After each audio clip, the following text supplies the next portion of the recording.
Hello everyone and welcome to my YouTube channel. আজকের বিষয়টি হচ্ছে কিভাবে আমরা ক্রেজিএইচডিতে রেশিও বাড়াতে পারি।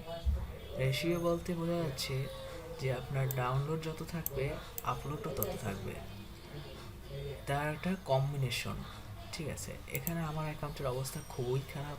এখানে আমার অ্যাকাউন্টে দেখা যাচ্ছে আমি ডাউনলোড করে 133 জিবি দিয়ে রেখেছি, বাট আপলোড অনলি 8 জিবি।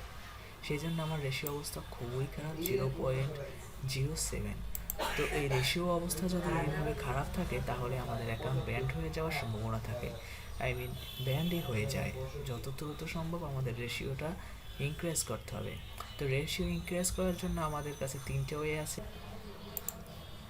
প্রথমটা হচ্ছে সিডিং, দ্বিতীয়টি হচ্ছে এক্সচেঞ্জ বোনাস এবং 3 নম্বরটি হচ্ছে আপলোড।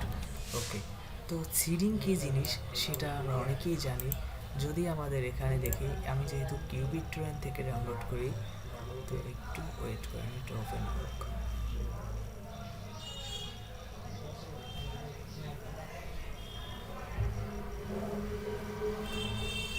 ওকে, কিউবিক ট্রেন থেকে ডাউনলোড করার সময় এখানে দেখা যাচ্ছে যে আমার এখানে অটো সিডিং হচ্ছে, এখানে স্ট্যাটাস দেখাচ্ছে সিডিং। তো ওই সিডিংটা হচ্ছে যখন আমার ফাইল ডাউনলোড হয়ে যাবে, ডাউনলোড হওয়ার পরে এই সিডিং হবে। সিডিংটা তারের একটা সময় দেওয়া থাকে, এত সময় হবে, তারপরে এটা কমপ্লিট লেখা উঠবে এখানে। তো সিডিং করলে কী লাভ হবে? সিডিং করলে আমার এখানে আপলোড বাড়বে। সিডিং করলে ওই ফাইল যদি আমার এই সিডিং ফাইল ধরেন আমার এই যে হাউসফুল 4 আমি ডাউনলোড করছি, এই লিঙ্ক থেকে যদি অন্য কেউ হাউসফুল 4 ডাউনলোড করে, তখন সে যে ডাউনলোডটা করবে তার ডাউনলোড বোনাসটা আপনি এখানে পাবেন। ওকে, এবং সিডিং বোনাসটাও আপনি পাবেন। সেইখান থেকে ওই সিডিং করার ফলে 2 নম্বর আমি আসি এক্সচেঞ্জ বোনাস। এক্সচেঞ্জ বোনাস কী জিনিস? তো সিডিং করার ফলে আপনাকে এখানে একটা বোনাস দেবে। ওকে, সেটাকে আপনি এই বোনাসটাকে আপনি এক্সচেঞ্জ করতে পারবেন। এক্সচেঞ্জ করবেন কিভাবে? এখানে জাস্ট বোনাসের উপরে ক্লিক করবেন। ক্লিক করার পরে এখানে চলে আসবেন, দেখবেন এখানে 1 জিবি আপলোড আছে, 599 বোনাসে, 5 জিবি আপলোড আছে, 2099 বোনাসে, 10 জিবি আপলোড আছে, 5999। ওকে, তো বইটা দিয়ে কি মানে এই 1 জিবি আপলোড বলতে বোঝায় কি, এই 1 জিবি যদি আপলোড বোনাস কিনেন আপনি, তাহলে আপনার এখানে 8 জিবি আছে, আমার এখানে 9 জিবি হয়ে যাবে।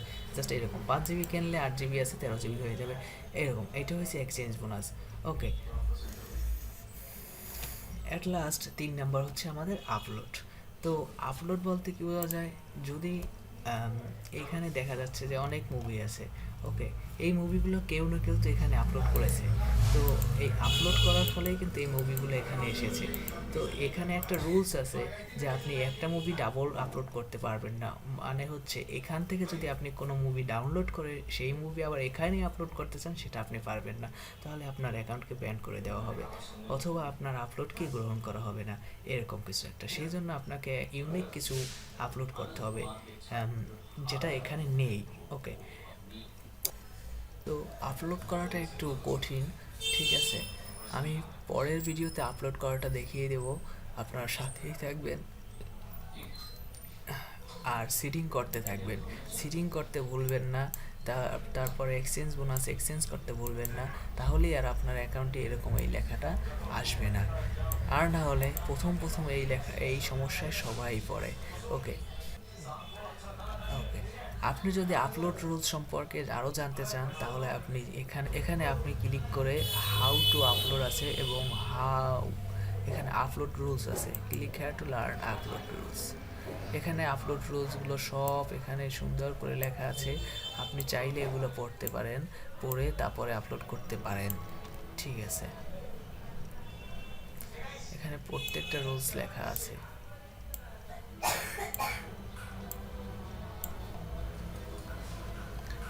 এখানে এখানে 19টা রুলস পর্যন্ত আছে। ওকে, এখানে একটা হ্যাশট্যাগ। তো আশা করি রেশিও নিয়ে এখন আর কেউ কোনো সমস্যায় পড়তে হবে না। ভিডিওটি ভালো লাগলে চ্যানেলটি সাবস্ক্রাইব করুন পরের ভিডিও পাওয়ার জন্য। পরের ভিডিওতে দেখাতে যাচ্ছি কীভাবে আপনারা আপলোড করবেন একটা ফাইল। তো সেই জন্য সাবস্ক্রাইব করুন, আর ভিডিওটি ভালো লাগলে লাইক কমেন্ট করুন, করে জানান।